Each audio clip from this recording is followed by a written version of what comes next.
ଖରାର ଯେଉଁଭଳି ଭାବରେ ତାପ ବଢ଼ୁଛି, ଟେମ୍ପରେଚର ଯେମିତି ବଢ଼ୁଛି, ପ୍ୟାରେଣ୍ଟସ୍ ମାନେ କହୁଛନ୍ତି ସାର୍ ଖରା ହେଉଛି ଆମେ ଯାଇପାରିବୁନି। କିନ୍ତୁ ଏ ଜଣେ ସାର୍ ମାନେ 3 ଦିନ ହେଲାଣି ଆମ ପାଖକୁ ଆସିବେ ବୋଲି ଭୁବନେଶ୍ୱର ସାରା ରହୁଛନ୍ତି ମେଡ଼ିକାଲ କେସ୍ରେ, କିନ୍ତୁ ଆସିପାରୁନାହାନ୍ତି। ସାବିତ୍ରୀ ଦିନ କହିଲେ କି ସାର୍ ଆମେ ଯାଇକି ପହଞ୍ଚିବୁ, ମୁଁ କହିଲି ନାହିଁ ମୋର ପ୍ରଥମ ସାବିତ୍ରୀ ମୁଁ ଆସିପାରିବି ନାହିଁ।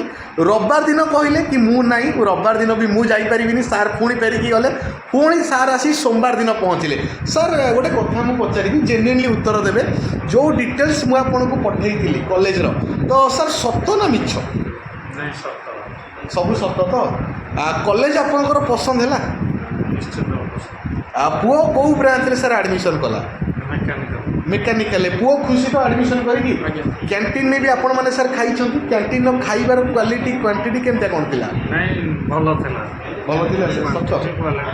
ପୁଅ ଭଲ ଥିଲା? ସାର୍ ମାନଙ୍କର ବ୍ୟବହାର, ମୁଁ ତୁମକୁ ଯାଇ ରିସିଭ୍ କରିଥିଲି ନା କ'ଣ? ମୁଁ ମନା କରିଥିଲି ନାଇଁ ମୁଁ ଯାଇପାରିବିନି, ମୁଁ ନାହିଁ କହିଛି? ମୁଁ ଯାଇ ରିସିଭ୍ କରୁଛି ନା ନାହିଁ? ତ ଯାହା ବି ହେଉ ଆପଣମାନେ ବି ଆସନ୍ତୁ, ଆଡ଼ମିସନ୍ କରନ୍ତୁ। ଭୁବନେଶ୍ୱରରେ ଆମ କଲେଜ ପ୍ଲେସମେଣ୍ଟ ଆପଣମାନଙ୍କୁ ମିଳିବ ନିଶ୍ଚିତ ଭାବରେ।